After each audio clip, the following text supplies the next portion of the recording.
ओम नमः सिद्धेभ्यः ओम नमः सिद्धेभ्यः ओम नमः सिद्धेभ्यः।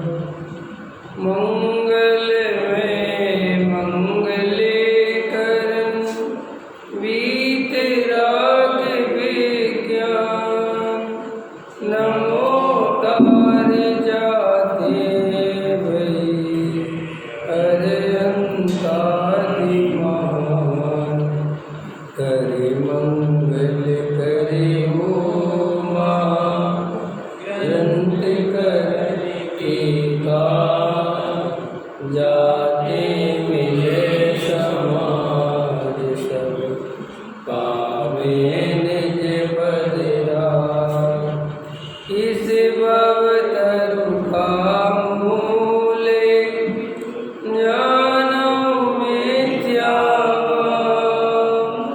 ताको कर निर्मूल अब करिए मोक्ष उपाय।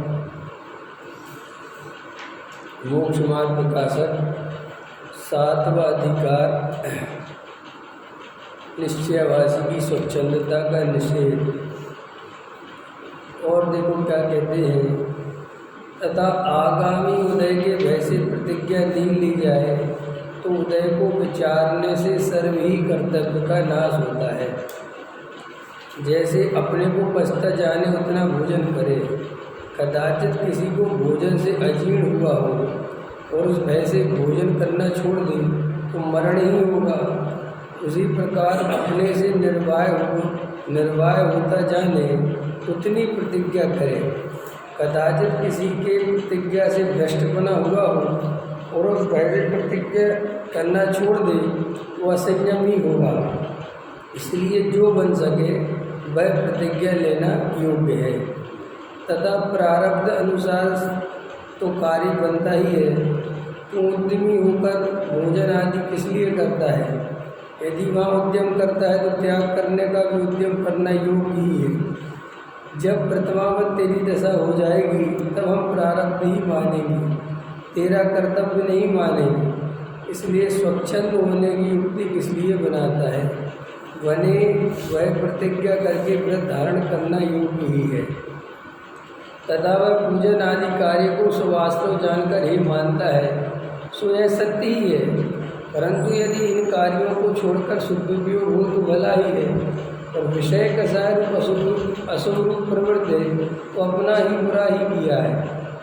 शुभोपयोग से स्वर्गादि हो अथवा भली वासनाएँ या भले निमित्त से कर्म की स्थिति अनुभव बढ़ जाए तो सम्यक्तादि की भी प्राप्ति हो जाए। अशुभ उपयोग से नरक निगोद आदि हो अथवा बुरी वासनाएँ या बुरे निमित्त से कर्म की स्थिति अनुभव बढ़ जाए तो सम्यक्तादि महादुर्लभ हो जाए। तथा शुभोपयोग होने से कसाय मंद होती है और अशुभ उपयोग होने से तीव्र होती है।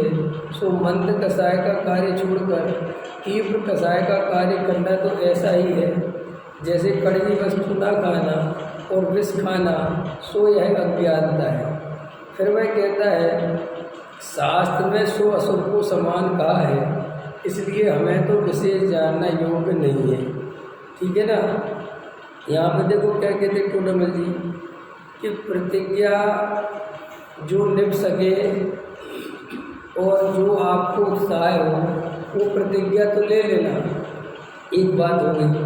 फिर दूसरी बात, किसी ने प्रतिज्ञा भंग कर दी हो, इस डर से प्रतिज्ञा नहीं लेना कि देखो इसने प्रतिज्ञा तोड़ दी हम तो डर गए, ऐसा नहीं है। जैसे बहुत सारे लोग ब्रह्मचारी, त्यागी वृत्ति, महाराज, अज्ञानी जी, इनकी हालत देखते हैं। बहुत सारे अज्ञानी महतर हमें तो महाराज नहीं बनना, हमें तो भैया ब्रह्मचारी नहीं बनना, देखो क्या हालत होती है। वास्तव में ऐसा कभी नहीं सोचना, उसमें ये सोचना कि आत्मज्ञान के बिना जीव की ये दशा होती है। अगर इस ब्रह्मचारी को आत्मा का ज्ञान होता तो बहुत आनंद में होता। अने वो ब्रह्मचारी के कारण दुख नहीं है, ख्याल में है ना, वो परिस्थितियों के कारण दुख नहीं है, दुख है आत्मज्ञान के बिना। कोई भी हो, कोई भी चीज़ हो, कोई आदमी रस्सी से जमाली पाल के अब किसी उपवास कर रहा है और परेशान हो रहा है, देख लो उपवास करके क्या हालत हो रही है, उसमें उपवास का दोष नहीं है। दोष उसकी अज्ञानता का है। जो उसको अज्ञान है, आत्मज्ञान नहीं है, वो दशा तो उसके कारण हो रही है। तो कोई उपवास से चढ़ने लगे ये तो व्यर्थ की बात है। देखो भाई, बाहर में तो पर पदार्थ ना अच्छे हैं ना बुरे हैं, ठीक है ना। यही मंदिर आत्मज्ञानी के लिए कल्याणकारी है। यही देवशास्त्र गुरु आत्म कल्याण जिसे करना है सर्वोत्कृष्ट निमित्त है, और जिसे आत्म कल्याण नहीं करना है, जिसे लड़ाई झगड़ा करना है, वो इन देवशास्त्र गुरु के आधार से भी लड़ाई झगड़ा करते हैं। तो इसमें देवशास्त्र गुरु का तो कोई दोष नहीं है। कोई कह रहे मंदिरों में जाके देखो क्या हालत है, तो मंदिर में की गलती नहीं है इसमें गलती तुम्हारे अज्ञान की है। ख्याल में है ना, अंतर समझ में आ रहा नहीं। अरे हमें नहीं करना पूजा, पूजा का दोष नहीं है। पूजा करने वालों की जो कसाय तीव्र है, जो अज्ञानता है, दोष उसका है। तो इसलिए पूजा करना छोड़ दो कि पूजा करने में क्या तुम्हें गलत, तुम अच्छी पूजा करो ना, तुम अच्छी बढ़िया करो ना।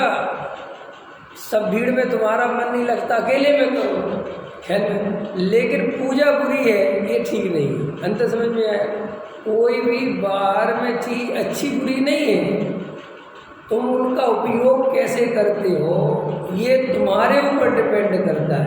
ख्याल में है ना। कोई चीज़ बुरी है ही नहीं। अगर जिसे आत्मा की सच्ची प्यास हो, आत्मा की खबर हो, और वो कोई भी ग्रंथ पढ़े, कुछ भी पढ़े, तो आत्मा निकाल लेगा उसको।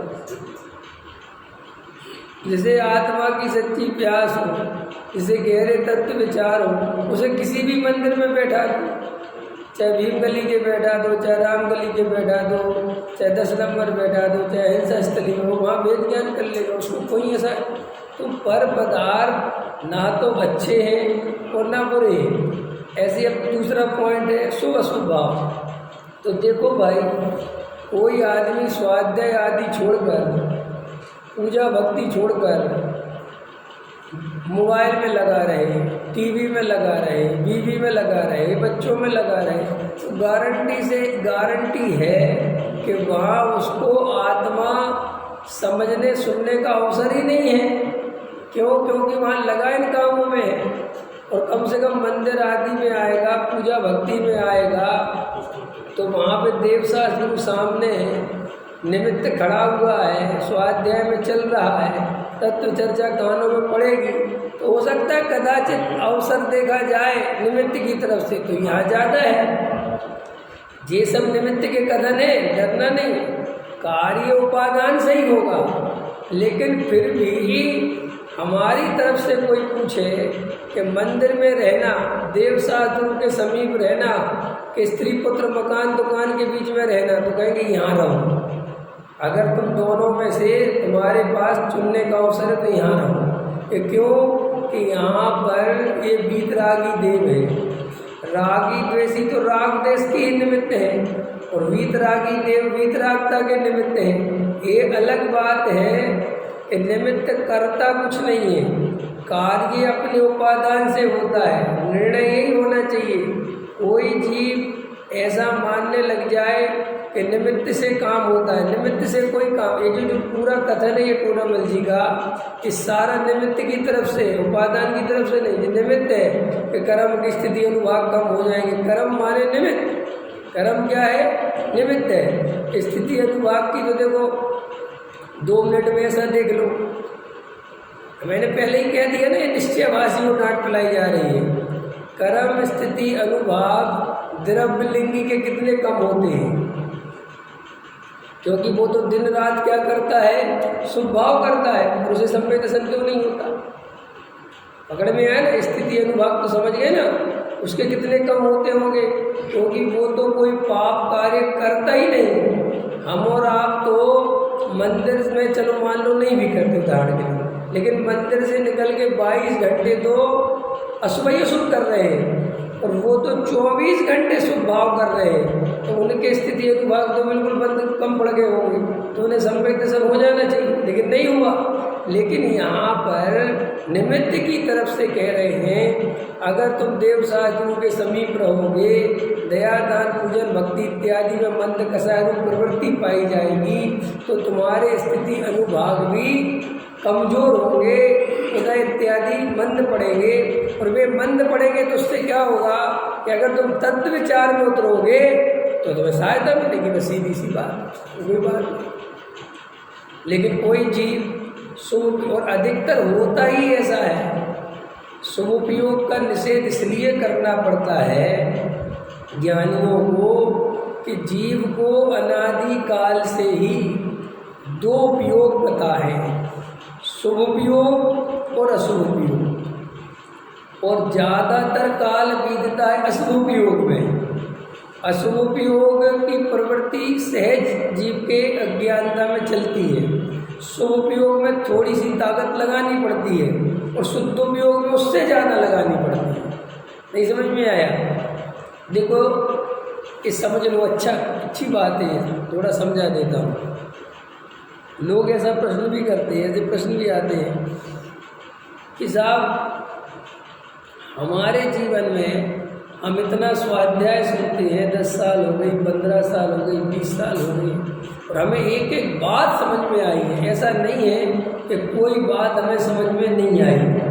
हमें संसार की असारता, संसार की क्षण भंगुरता, और संसार में कुछ नहीं रखा, पर्याय खत्म हो जाएगी, आयु कर्म खत्म होते ही पर्याय बदल जाएगी, ये देह नश्वर है, सदा काल में यहाँ रहने वाला नहीं हूँ, सब परिवर्तनशील है, स्त्री पुत्र मकान दुकान सब पर हैं, स्वार्थ के सगे हैं, मैं इनका भला बुरा नहीं कर सकता, ये मेरा भला बुरा नहीं कर सकते, आत्मा शुद्ध है, जानने देखने वाला है, रागादि दुख रूप है, कार्य उपादान से होता है, निमित्त से नहीं होता, आश्रम अनंत आकुलता रूप है, जीव का आश्रय लेने से ही सुखी हो सकते हैं, पंचेंद्री के विषय रूप क्षण भंगुर हैं।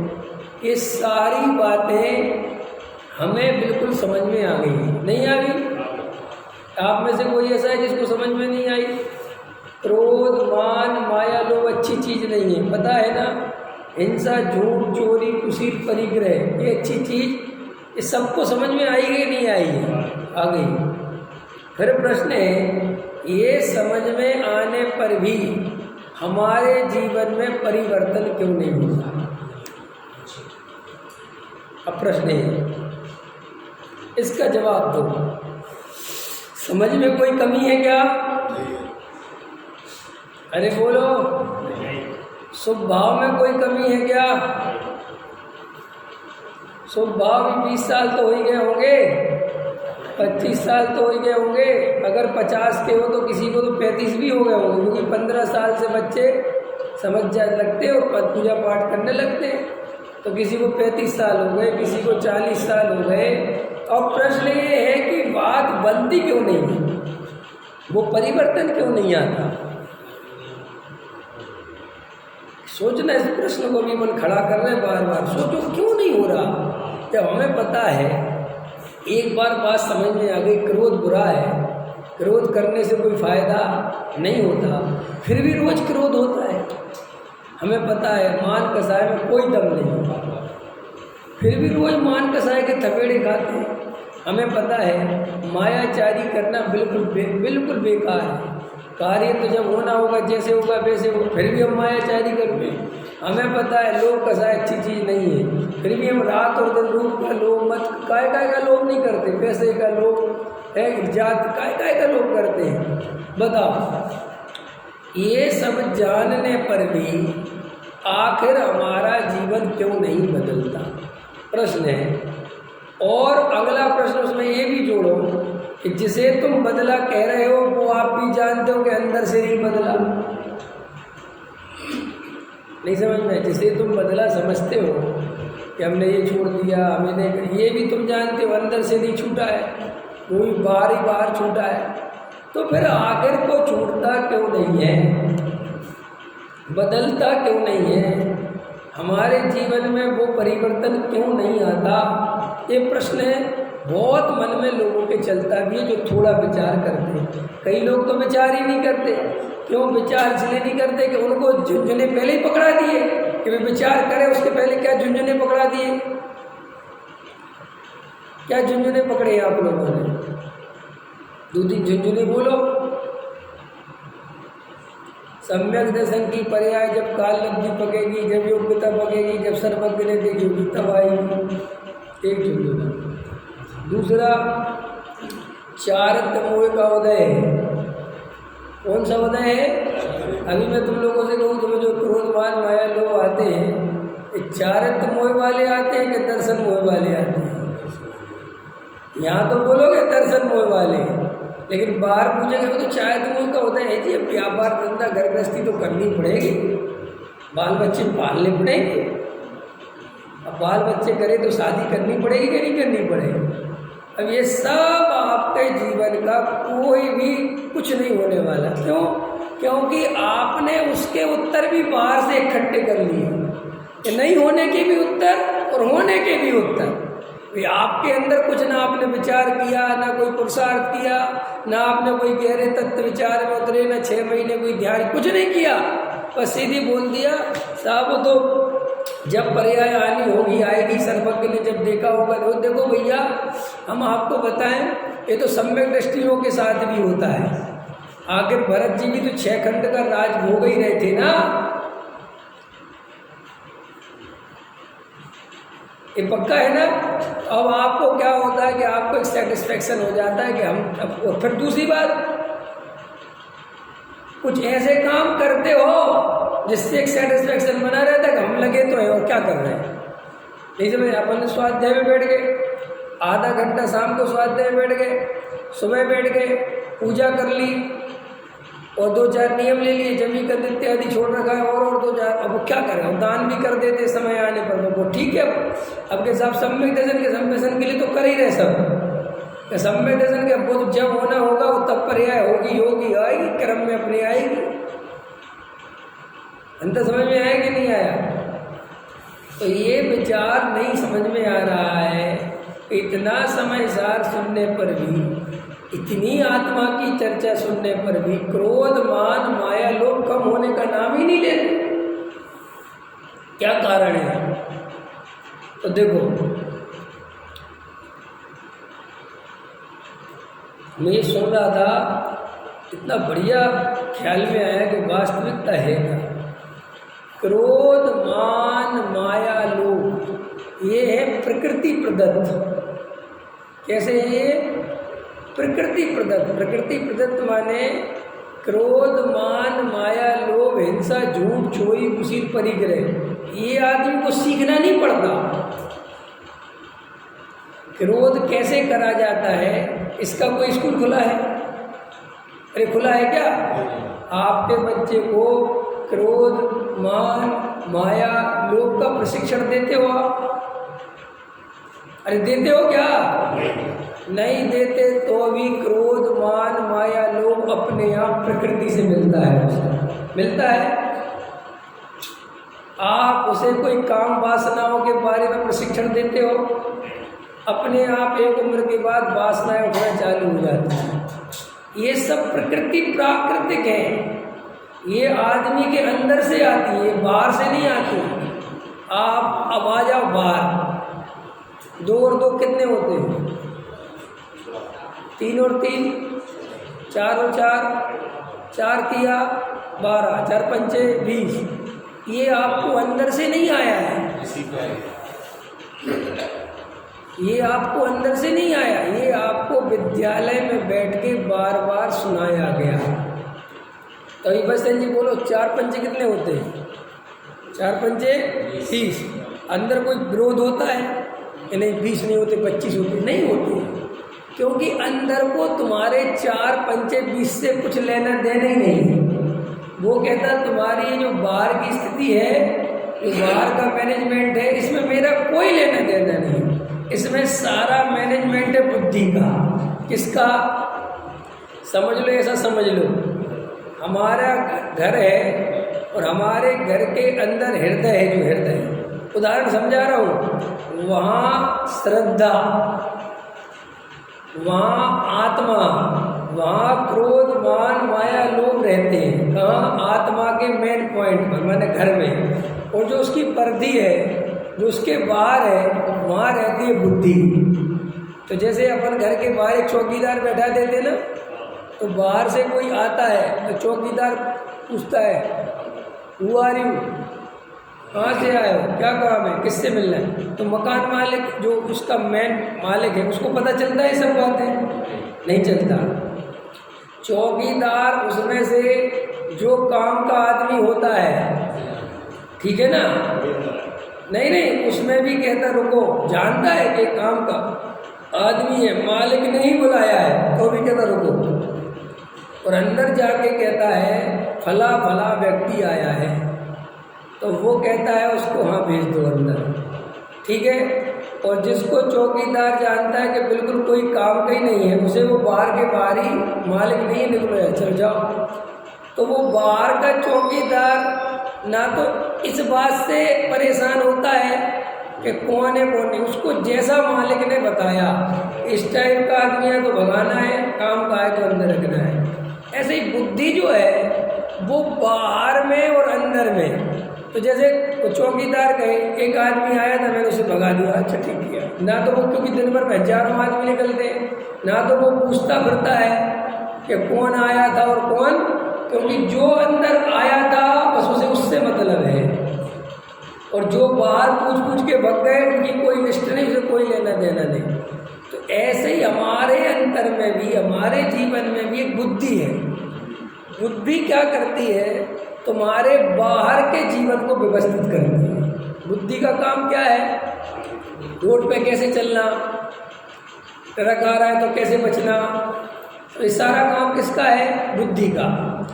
तो बुद्धि तुम्हारे जीवन में जो कुछ भी चल रहा है उसका बैलेंस बाहर में बनाती है, और अंदर का उससे कोई लेना देना नहीं, हृदय से। समझ में आया? तो तुम जो कुछ भी बुद्धि से सीखते हो उसका अंदर कोई विरोध नहीं होता। ये समझ में आया? तुम विद्यालय में पढ़ने गए तो तुम्हारी आत्मा कभी तुमसे नहीं कहती ये 2 2 4 कैसे हो सकते, नहीं होती, लड़ाई झगड़ा नहीं होता। वहाँ 2 और 2 4 पढ़ाया, पढ़ लिया, याद कर लिया, बात खत्म हो गई, क्योंकि तुम्हें अंदर उससे प्रॉब्लम क्रिएट नहीं होने वाली। 2 और 2 4 है, अंदर से कोई आवाज़ नहीं आती कि नहीं 2 और 2 5 होते हैं, होते ऐसा नहीं होता। आप इंजीनियरिंग तक पढ़ लो, आपका अंदर से कोई व्यवधान नहीं आएगा। अब ये बुद्धि की पढ़ाई है। अब आ जाओ आध्यात्मिक पढ़ाई पे। अब जैसे हमने विद्यालयों में पढ़ाई करी थी और हमारी बुद्धि ने पढ़ाई पढ़ के याद कर ली थी, लेकिन आत्मा से उसका कोई विरोध नहीं था। लेकिन यहाँ तुम कहते हो, मैं समझाता हूँ कि क्रोध बुरा है, तुम्हारी बुद्धि भी क्या कहती है? क्रोध बुरा है, लेकिन वो अंदर कहता है नहीं, क्रोध जरूरी है। पकड़ में आया? द्वंद्व समझ में आया? अंदर वाले ने ये नहीं कहा था कि 2 और 2 5 होते हैं या नहीं होते हैं, कुछ नहीं कहा उसने। लेकिन जब क्रोध मान माया लोभ की बात आती है तो मैं यहाँ समझाता हूँ कि स्त्री पुत्र मकान दुकान में सुख नहीं है। तुम्हारी बुद्धि कहती है कि बिल्कुल ठीक कहते हो, सुख नहीं है, लेकिन अंदर से आवाज़ आती है कि नहीं, सुख है। अब ये विरोध खड़ा होता है, इसका नाम है द्वंद्व। और तुम हमेशा इस द्वंद्व में जीने लगते हो जब तुम धर्म समझते हो कि बाहर से समझ के आते हो कुछ और अंदर से निकलता है कुछ और। अब वो द्वंद्व इतना भयंकर है कि तुम जितना गहरा उतरोगे द्वंद्व उतना बढ़ेगा। समझ में आया? जितने गहरे उतरोगे द्वंद्व उतना बढ़ेगा, क्योंकि तुम्हारी बुद्धि कहेगी कि संसार में सुख नहीं है और हृदय कहेगा संसार में सुख है। अब इससे बचने का उपाय क्या है कि तुम्हें होने लगती घबराहट, अरे यार अपन से तो ये भैया हमारे बस का तो क्रोध मान माया लोग होते ही है। फिर वो तुम्हें जो उत्तर मिल गए थे, कौन से? चारित्र मोह का उदय और क्रमबद्ध पर्याय। तुम्हें वो उत्तर बहुत काम के दिखते हैं, क्योंकि उससे तुम्हारा द्वंद्व मिटता है। करा तुमने कुछ नहीं, लेकिन तुम्हारा वो जो द्वंद्व था कि क्रोध मान माया लोग बुरे हैं तो आते क्यों हैं, ये द्वंद्व मिट गया कि ठीक है साहब, बुद्धि ने दूसरा उत्तर भी खोज लिया कि साहब इसलिए आते हैं आप महिला शांति से बैठे रहो। हृदय कहता है तुझे उत्तर मिल गया, बस चल। इसलिए आते हैं, वेरी गुड। बुद्धि ने प्रश्न किया, बुद्धि ने समाधान किया, श्रद्धा में नो परिवर्तन। श्रद्धा क्यों की क्यों, वो मिथ्या दृष्टि था और मिथ्या दृष्टि ही है। फिर और बुद्धि क्या करती है कि साहब वहाँ के 2 और 2 4, 5 और 5 10 और ऐसे हिंदी पढ़ना। इसलिए देखो भाषा में क्या होता है, तमिलनाडु का बच्चा तमिल बोलता है, साउथ इंडिया के बच्चे कन्नड़, मराठी, तेलुगु, मलयालम, है ना, ये भाषा बोलते हैं, ठीक है कि नहीं। और हिंदी प्रांत के बच्चे अपने यहाँ की भाषा बोलते हैं। अब इंजीनियर साहब नोट करो, उनका कलर कैसा है, काला, सांवले है। इधर का आदमी थोड़ा गोरा है, उनकी कदकाठी अलग है, उनका खान पीन अलग है, यहाँ का खान पीन अलग है, ये सब अलग अलग है ना। अरे ये तो छोड़ो, आदिवासी चले जाओ, ये तो कौन सी भाषा बोलते ये ही नहीं पता। ऐसा होने पर भी क्रोध मान माया लोग एक से, क्योंकि वे प्रकृति के, वे सिखाए तमिलनाडु वाले को भी वैसे ही गुस्सा आता है जैसा तुम्हें आता है। गजब की बात है कि नहीं। और देखो भाषा तो कैसी है कि अगर तुम तमिलनाडु में रहने लगो तो मुश्किल से महीने, 2 महीने, 4 महीने, 6 महीने में तुम तमिल सीख जाओ, तुम्हारी बुद्धि ग्रहण कर लेगी एकदम। इसलिए देखो आदमी ये बात अच्छे से समझ ले कि ये तुम जो बुद्धि के स्तर पर धर्म समझ रहे हो, धर्म बुद्धि से नहीं चलता। इसलिए आचार्य भगवंतों ने क्षयोपशम ज्ञान को उपादेय नहीं कहा, उनने क्षयोपशम ज्ञान को हे कहा। अब अपन समझते नहीं क्षयोपशम ज्ञान माने हे मतलब क्या, अपन बोलते वो शास्त्र ये वगैरह सब कुछ नहीं होता। ये कुछ नहीं होता का मतलब ये बुद्धि के लेवल की बात है, और बुद्धि के लेवल से आत्मा में कोई परिवर्तन नहीं होता। ये परम सत्य है कि पहली दफे इंसान को गुजरना पड़ेगा बुद्धि से, क्योंकि चौकीदार है, तुम्हें मकान जो मालिक है उससे भी मिलना है तो पहले किससे मिलना पड़ेगा, चौकीदार से, क्योंकि उसके बिना उससे मिला नहीं जा सकता। लेकिन वो चौकीदार जब तुम्हें अंदर जाने थे तब तो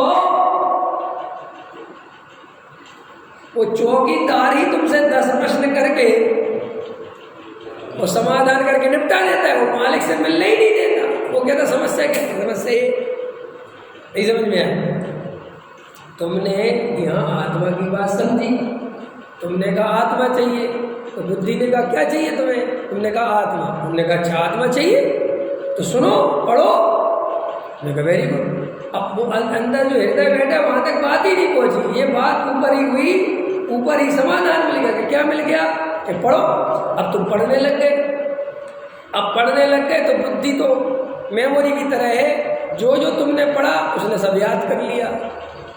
आत्मा कैसी है, शुद्ध है, जानने देखने वाला है, गायब है, राग का करता नहीं है, राग से जुदा है, बुद्धि ने सब याद कर लिया।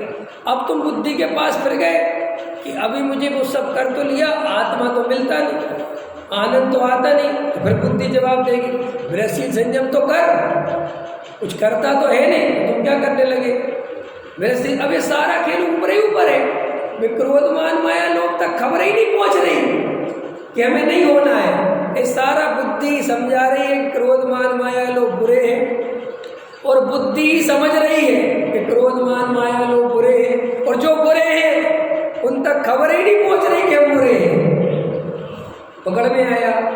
तो अपने जीवन भर का जो जीवन का रहस्य है, हमने शास्त्रों को भी वैसे ही पढ़ा है जैसे हम विद्यालय में और पुस्तकें पढ़ते थे। लेकिन उन पुस्तकों के पढ़ने में और शास्त्रों के पढ़ने पर, देखो जो स्कूल की पुस्तकें होती हैं, जो कुछ भी होता है उनमें और शास्त्र में कितना अंतर है, किस बात का अंतर है, सम्मान का। इसकी अपन कैसी पूजा, कैसी विनय, कैसी भक्ति।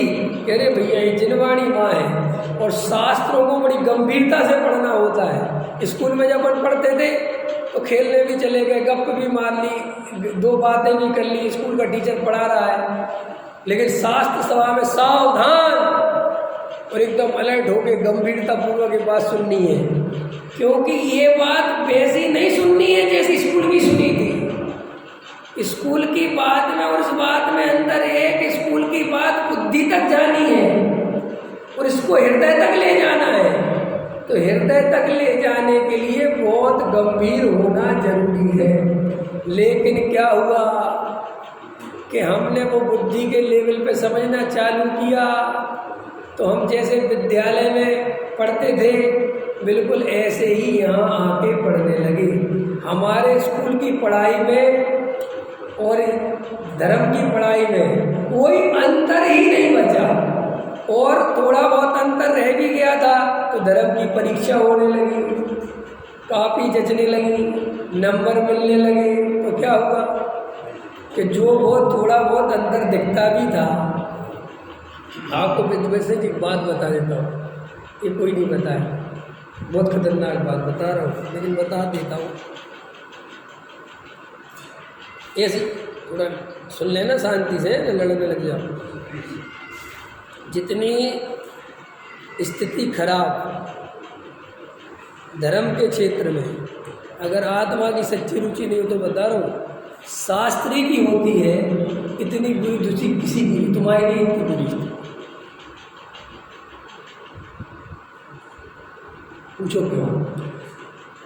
उसका मात्र इतना सा कारण, उसकी बुद्धि में ये बात व्यवस्थित बैठ जाती कि मैं शास्त्री हूँ और मुझे धर्म का पूरा ज्ञान है।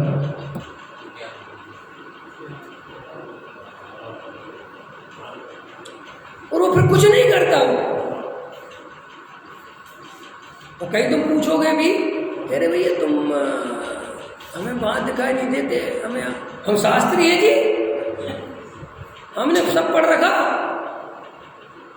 मैं कितने पढ़ने वालों से मिलता हूँ, इसी बात से पूछे कि हमने बहुत पढ़ रखा। नहीं समझ में आए जैन साहब, आपको याद होगा, आप सुनाते थे कि आपके बाबू से कुछ हमने सब पढ़ रखा। अबे भैया सब पढ़ रखा तो कुछ करो तो सही। हमने जब पढ़ रखा, हमने आज से 10 साल पहले समय सार सब सुन लगे, सब विद्वानों को सुन। तो क्या हुआ कि वो यही हुआ कि बुद्धि के लेवल पे गई वो बात और बुद्धि के लेवल पे खत्म हो गई, बात आई और गई हो गई, कुछ नहीं हुआ, नो परिवर्तन। पकड़ में आ रही मैं क्या कह रहा हूँ? आप शास्त्रों को बिल्कुल वैसे कभी मत पढ़ना जैसे लौकिक पढ़ाई पढ़ी है। परीक्षा देने परीक्षा होती ना, मैंने देखा 5 साल मैंने भी शास्त्री करी, मैं दावा करता हूँ 99% जो भी शास्त्री की पढ़ाई होती है, जो भी शास्त्री पढ़ते हैं, 99% परीक्षाओं में पास होने के उद्देश्य से, नंबर बनाने के उद्देश्य से, डिग्री के उद्देश्य से, समय सार जैसी चीज को पढ़ते रहते हैं, प्रवचन सार जैसी चीज को पढ़ते रहते हैं। अंदर उन्हें कोई फीलिंग नहीं आती कि ये आत्मा की चर्चा मेरे लिए है, क्योंकि उनकी गलती नहीं है, तुमने माहौल ही को क्रिएट किया है। तुमने कभी ये कहा ही नहीं कि अरे इसमें तेरी बात है, तुझे अपने लिए पढ़नी है, छोड़ तुम्हें डिग्री फिग्री। तुमने ही कहा कि हमारी संस्था नंबर 1 बनानी चाहिए, हमारे यहाँ का विद्यार्थी नंबर 1 पे आना चाहिए, हमारे धर्म की परीक्षा नंबर 1 की होनी चाहिए। उसने भी जब तुमने उसको, जब सीधी सी बात है, बच्चा तो कच्ची मिट्टी है, जिस उद्देश्य से तुम उसे शास्त्र पढ़ने के लिए कहोगे उस उद्देश्य से पढ़ेगा। नहीं समझ में आया? बात इतनी सी है कि तुम बुद्धि से धर्म करना चाहते हो और बुद्धि बहुत पीछे रह जाती है धर्म करने के लिए। अरे बुद्धि तो छोड़नी पड़ती है, क्योंकि बुद्धि के समझने से काम नहीं चलता। तुम अपनी बात चपरासी को समझा दो, चपरासी के साइड काम नहीं आएंगे। इसलिए समझदार लोग चपरासी से कहते हैं ये पकड़ 20 का नोट है ना, और सीधा अंदर ले चल, ये पकड़ 100 का नोट और फाइल अंदर ले जा, तुम दिमाग मत खा मेरा, होता है ना। ऐसे ही आचार्य कहते तुम्हें बुद्धि में ज़्यादा मत उलझो, शास्त्रों की धूल चाटते फिरो, ये शास्त्र याद कर लो, ये शास्त्र याद, कुछ नहीं रखा वहाँ, है ही नहीं वहाँ कुछ, उसमें क्या सोचना। अरे भाई मोक्ष मार्ग प्रकाशक को 1000 दफे पढ़ो। कितने दफे पढ़ो? मेरे से पढ़वा लो तुम 1000 दफे। अभी ये खत्म हो जाएगा ना, तुम फिर पढ़वा लेना मेरे से। और वो प्रोजेक्ट रिकॉर्ड हो गए, अभी दोबारा पढ़ूंगा तो दोबारा रिकॉर्ड हो गए। तुम देखोगे दोनों प्रवचनों में राई पहाड़ का अंतर है। इस प्रवचन में इसी प्रकरण में कुछ और कहा था और अब इसी प्रकरण में कुछ और कह रहे हैं। इसलिए गुरुदेव के 19 बार के लोग प्रवचन देखते तो अलग अलग मिलते हैं। क्यों मिलते हैं? कि भाई वक्ता है, कब कौन सी बात दूर रहेगी बुद्धि में, वो बाहर निकल के आएगी। क्योंकि समझना और समझाना सब बुद्धि से होता है। क्या कहा मैंने? कोई उपाय भी नहीं है इसके अलावा, ये बात ध्यान रखना। बुद्धि पहले आगे आएगी, लेकिन तुम बुद्धि को ही सब कुछ समझ बैठे और अपनी बुद्धि में समझ में आ गई, इसको समझना बैठ गए। अभी देखो मैं समझू, आप लोगों को समय सार पता है कि नहीं? समय सार समझ में आया कि नहीं आया? क्या बोलोगे? आगे क्या बोलोगे? किसे आगे? प्रश्न ये किसे आया है? ये प्रश्न आपको अपने अंदर पार्टिसिपेट पोर्शन बांट लेने, किसे समझ में आया है? हृदय को समझ में आया है कि बुद्धि को समझ में आया है कि श्रद्धा को समझ में आया है? किसे समझ में आया है? तब आपका उत्तर आएगा अधिकतर लोगों का कि बुद्धि में आया है। और बुद्धि में आया हुआ समझा हुआ कोई काम का नहीं है, वो कोई कार्यकारी नहीं है। क्योंकि बुद्धि को तो तुम जैसा बताओगे बुद्धि वैसा मान लेगी, क्योंकि बुद्धि किंतु परंतु करती ही नहीं समझ में आया? जो रट्टू तोता होते हैं, डॉक्टर साहब क्या बताते नहीं कि मेरी कभी पूजा पूरी नहीं हो पाई। डॉक्टर साहब बताते ना कि मेरी पूजा कभी पूरी नहीं हो पाएगी। क्यों नहीं हो पाई? कि जब मैं पहले ही अर्घ बोलता हूँ, छंद पढ़ता हूँ, मुझे उसमें अर्थ ख्याल में आने लगता है और मैं उसके अर्थ में इतना गहरा चला जाता हूँ कि आगे की पूजा पता ही नहीं चलती कब हो गई क्या हुआ। लेकिन जो इतना गहरे में उतरने को राजी नहीं है, वो 10 पूजा कर देगा कि नहीं कर देगा? है पूरी कर देगा, 10 5 कर देगा, क्योंकि उसको अंदर तक जानी नहीं है बात। पढ़ना है, पढ़ाना है, जो हिंदी पढ़ना आती है फटाफट अरहंत सिद्धाचार्य उपाध्याय महात्मा की अवस्था है, आत्मा ये अभी अरहंत सिद्धाचार्य उपाध्याय ये सब क्या है? अब इसमें उतरेगा तो ये आगे का कैसे पढ़ेगा?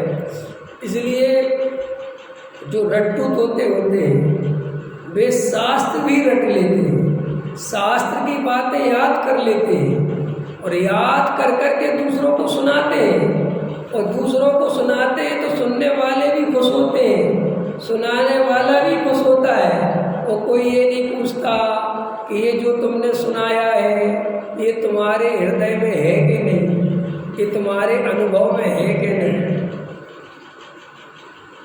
तो अपन को बात समझ में आ गई कि हम हर चीज़ बुद्धि से समझ रहे हैं और बुद्धि का और अंदर आत्मा का विरोध है आत्मा के संबंध में। इसलिए क्रोध मान माया लोग हम कहते भी रहते हैं बुरे हैं, और क्रोध मान माया लोग बराबर करते भी रहते हैं। हम यहाँ से रोज बोल के जाते हैं कि भैया आत्मा का ध्यान करेंगे, स्वाध्याय करेंगे, गहरे तत्व विचार करेंगे, लेकिन अंदर से तुरंत आवाज़ आती है बाहर निकलते ही। क्या आवाज़ आती है अरविंद जी? अरे भैया वो माल बना के नहीं, पार्टी पे गया के नहीं, टेम्पू आया के नहीं, माल सही लगा के नहीं, और कोई शिकायत तो नहीं आ रही। क्यों? अभी तो तुम यहाँ मंदिर में कह रहे थे कुछ नहीं रखा किसी चीज़ में। ये सब तुम्हारी बुद्धि कह रही थी, और जैसे ही तुमने यहाँ से बुद्धि हटाई, मैंने कहा बुद्धि तुम्हारी गुलाम है। यहाँ से गई बुद्धि, मंदिर का काम खत्म कर दिया बुद्धि ने, जैसे ही बाहर निकले बुद्धि तुरंत कहेगी चलो। तो फिर तुमने जैसे फैक्ट्री की तरफ देखा, बुद्धि तुरंत वहाँ के जवाब देने लगेगी कि वहाँ माल बना के नहीं, वहाँ के तर्क वितर्क खोजने, क्योंकि वो तुम्हारी हेल्प इसी तरह से कि उसको तुमसे कोई लेना देना है ही नहीं। समझ में आया? उसको तो तुम जिस माहौल में ले जाओगे वो तो बस वैसा सोचने लगे। फैक्ट्री ले जाओगे तो फैक्ट्री के बारे में सोचने लगेगी, मंदिर ले आओगे तो मंदिर के बारे में सोचने लगेगी, रिश्तेदारी में जाओगे तो रिश्तेदारों के बारे में सोचने लगेगी, समाज में जाओगे तो समाज के बारे में सोचने लगेगी। उसे कोई लेना ही देना नहीं, उसका काम है जहाँ ले जाओगे तो वैसा सोचना समझेगी। तो मंदिर में ले आओगे तो वो आत्मा की बात सोचने लगेगी। अंदर कुछ नहीं होना है, अंदर तुम जैसा क्रोध मान माया लोभ मान्यता पड़ी है पड़ी रहेगी। तो अब प्रश्न है कि अंदर परिवर्तन कैसे हो? अब प्रश्न समझ में आ गया ना कि हमारा इसलिए परिवर्तन नहीं हो रहा। अब अगला प्रश्न है कि सब परिवर्तन कैसे हो?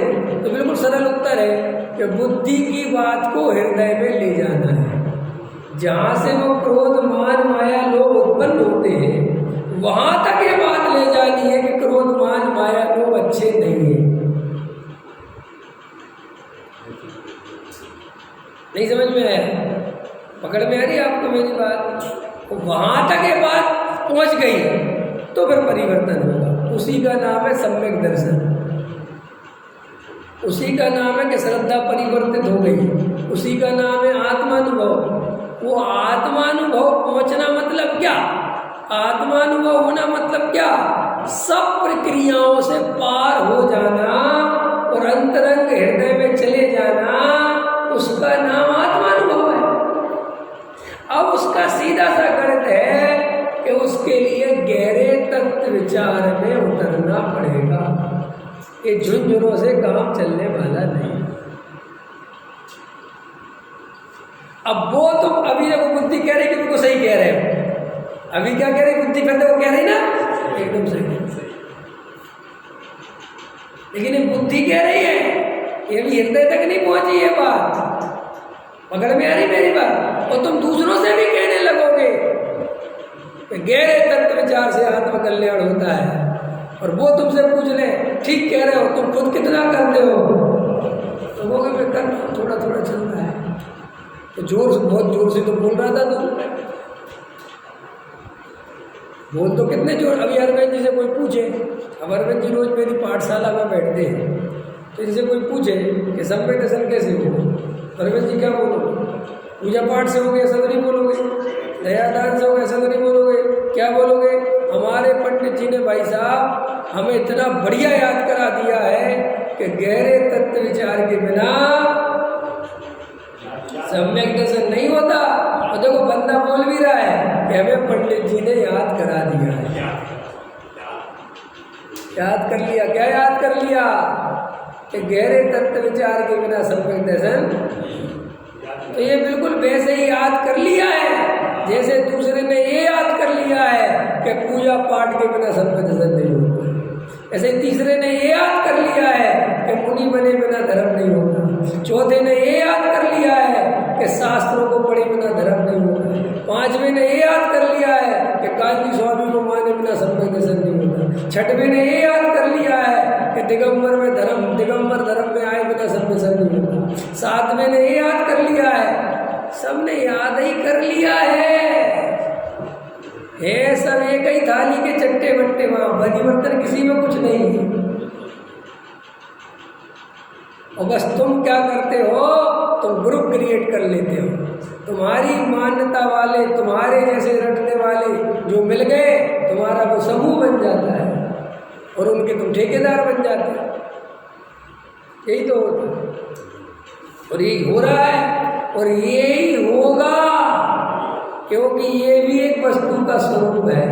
क्योंकि बुद्धि पहले पड़ेगी तो तुम बुद्धि से पार जाने की हिम्मत कर नहीं सकते,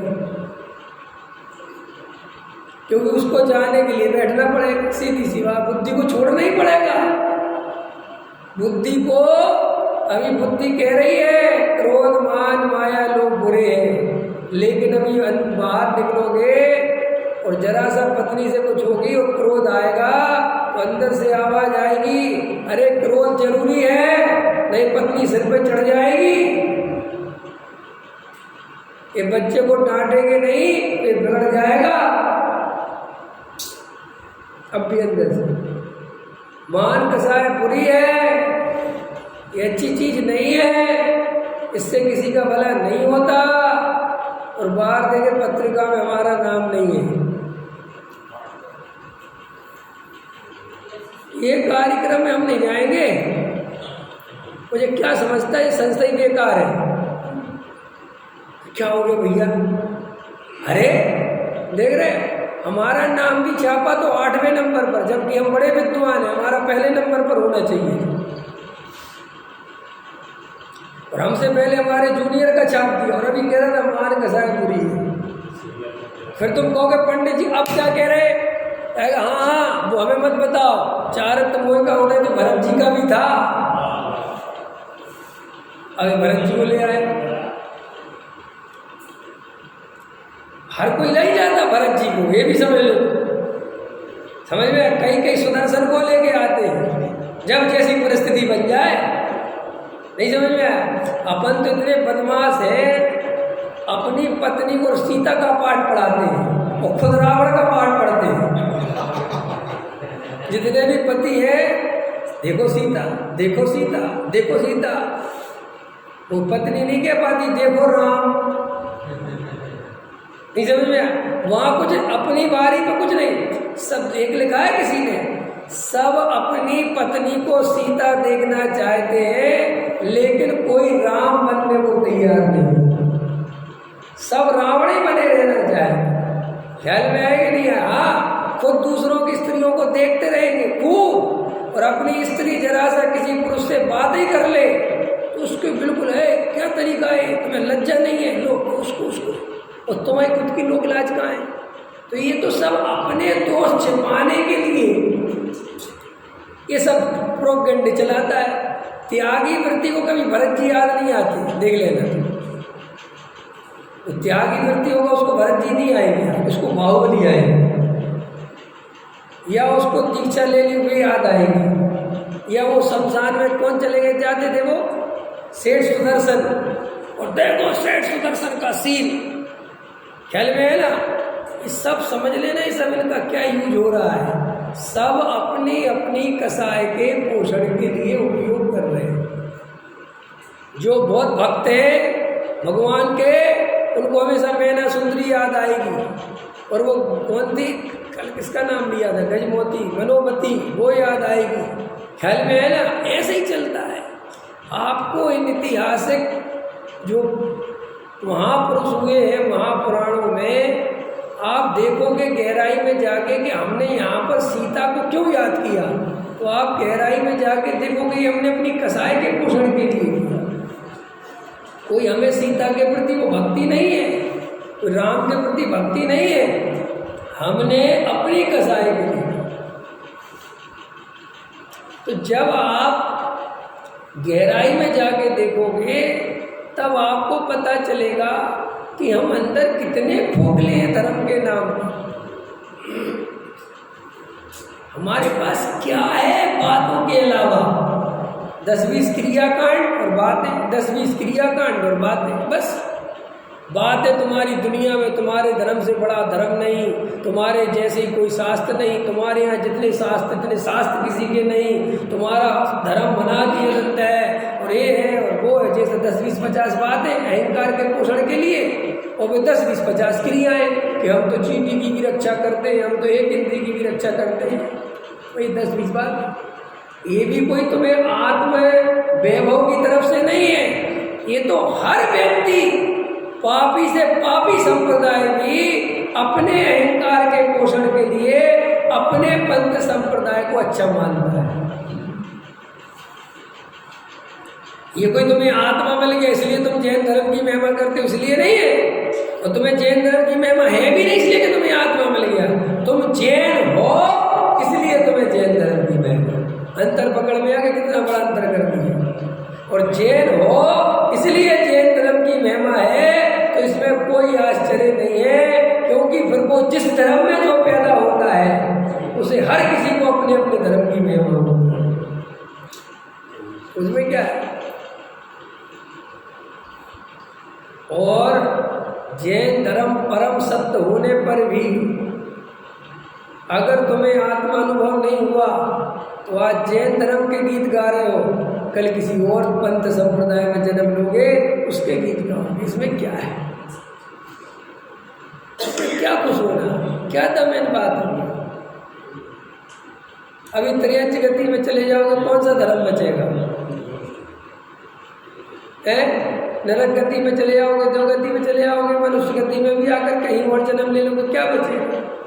इसलिए गहराई से तत्व विचार करना और ये प्रश्न जरूर करना कि ये 20 साल सुनकर भी ये जो परिवर्तन नहीं हो रहा है, उसका मात्र कारण ये है कि हमने शास्त्रों को भी विद्यालय की तरह रट लिया है।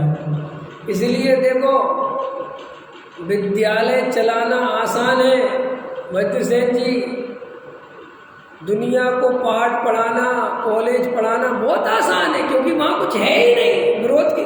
लेकिन किसी को सम्यक दृष्टि बनाना, सम्यक दर्शन का पता है क्या रेशो है? करोड़ों आदमियों को रात और दिन पढ़ाओ, रात और दिन कह रहा हूँ, तब जाके एकाध सम्यक दृष्टि कदाचित हो सकता है। लेकिन तुम इंजीनियरिंग कॉलेज खोल दो, हर साल 100 आदमी इंजीनियर बना के छोड़ दो समाज में। इसलिए शास्त्री कितने बन गए? हजारों, और हमने 1000 शास्त्री बना दिए, इसका तुम गर्व भी कर सकते हो। लेकिन तुमने कितने सम्यक दृष्टि बना दिए? इस पे आ जाओ तो इस पे तो तुम खुद ही नीचे सिर कर लोगे कि हमें खुद का ही ठिकाना नहीं है, दूसरे की क्या बताओ। ख्याल में है ना? इसलिए इंजीनियर, डॉक्टर, शास्त्री, विद्वान जो कुछ लेना है, ये शास्त्री बिल्कुल वैसा ही है। इसमें कोई पड़ी तुम्हें लगता नहीं साहब संस्कार, हाँ तुम्हारी समाज अच्छी चलेगी। हमने कहा था समाज का धर्म और आत्मा का धर्म अलग अलग है। तुम किसी शास्त्री को शास्त्री बना दोगे लड़के को, हाँ ये अच्छा है कि वो सत्य पे सत्य नहीं करेगा, शराब नहीं पिएगा, गलत काम नहीं करेगा, समाज में अच्छे से रहेगा, समाज में पढ़ाएगा लिखाएगा, ये सब होगा। लेकिन आत्म कल्याण का इससे कोई लेना देना नहीं। और उस उद्देश्य की तरफ से पूछते हो तो शास्त्री विद्वान बनना, पढ़ना, पढ़ाना, विद्यालय खोलना, इससे बढ़िया कोई चीज़ नहीं हो सकती। लेकिन सम्यक दर्शन किसी विद्यालय में नहीं मिलता, सम्यक दर्शन किसी डिग्री से नहीं मिलता। सम्यक दर्शन केवल आत्मानुभव से मिलता है, और आत्मानुभव उसे ही होता है जो जीव बुद्धि से आगे बढ़ता है, जो गहरे तत्व विचार में उतरता है, जिसके प्राणों में आत्मा की सच्ची प्यास होती है। इसके बिना कोई आत्मानुभवी नहीं हो सकता।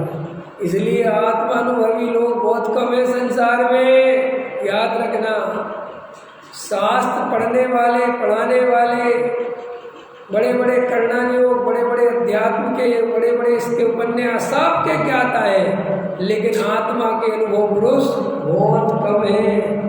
और वे इतने कम हैं कि पूरे संसार का सर्वे कराओ तो उसमें 10, 5, 20, 50 लोग मिल जाएंगे, और वे भी पता नहीं चलेंगे कौन है, कहाँ है। इसलिए उनको खोज तो सकते नहीं, क्योंकि पता ही नहीं। लेकिन तुम खुद ही आत्मानुभव का सच्चा पुरुषार्थ करो और खुद ही महापुरुष बन जाओ, यही सबसे बढ़िया है। ठीक है ना? सहजानंद